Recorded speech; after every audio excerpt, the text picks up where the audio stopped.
अमिताभ बच्चन ने फिल्मों में कई जाने माने किरदार निभाए हैं। मैं एक जाना माना कवि बनना चाहता हूँ। ये किताब एक जाने माने लेखक के द्वारा लिखी गई है। कला के क्षेत्र में उसका एक जाना माना नाम है। गाइज, इस प्रकार की सेंटेंसेस को हम हमारे डे टू डे लाइफ में कभी ना कभी यूज़ करते हैं।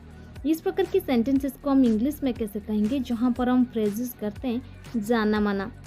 जाना माना इसे हम इस प्रकार भी कहते हैं कि सुप्रसिद्ध। इन दोनों का मतलब एक ही होता है, बट कहने का फ़र्क होता है। इसे हम इंग्लिश में कहते हैं वेल नोन। Well known. चलिए इसका कंप्लीट स्ट्रक्चर देख लेते हैं। स्ट्रक्चर में पहले आपको यूज़ कर देनी है सब्जेक्ट, इसके बाद हेल्पिंग वर्ब, हेल्पिंग वर्ब के बाद आपको यूज़ कर देनी है ए के बाद वेल नोन और लास्ट में ऑब्जेक्ट। चलिए कुछ एग्जांपल्स लेते हैं ताकि आपको ये स्ट्रक्चर और भी अच्छे से क्लियर हो जाए। अमिताभ बच्चन ने फिल्मों में कई जाने माने किरदार निभाए हैं। Amitabh Bachchan has played many well known characters in films.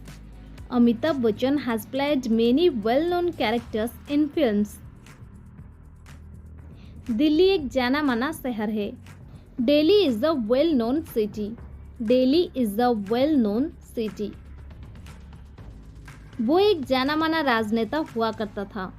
He used to be a well-known politician. He used to be a well-known politician. ये किताब एक जाने माने लेखक के द्वारा लिखी गई है। This book is written by a well-known author. This book is written by a well-known author. वे जाने माने नेता हैं। They are well-known leaders. They are well-known leaders. वो एक जाना माना डॉक्टर है। He is a well-known doctor. He is a well-known doctor. कला के क्षेत्रों में उसका एक जाना माना नाम है। She has a well-known name in the field of art. She has a well-known name in the field of art. Lata Mangeshkar एक जाने माने गायिका थी। Lata Mangeshkar was a well-known singer. Lata Mangeshkar was a well-known singer. क्या वो एक जाना माना खिलाड़ी है?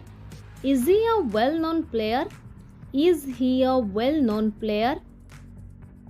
मैं एक जाना माना कवि बनना चाहता हूँ। I want to be a well-known poet. I want to be a well-known poet.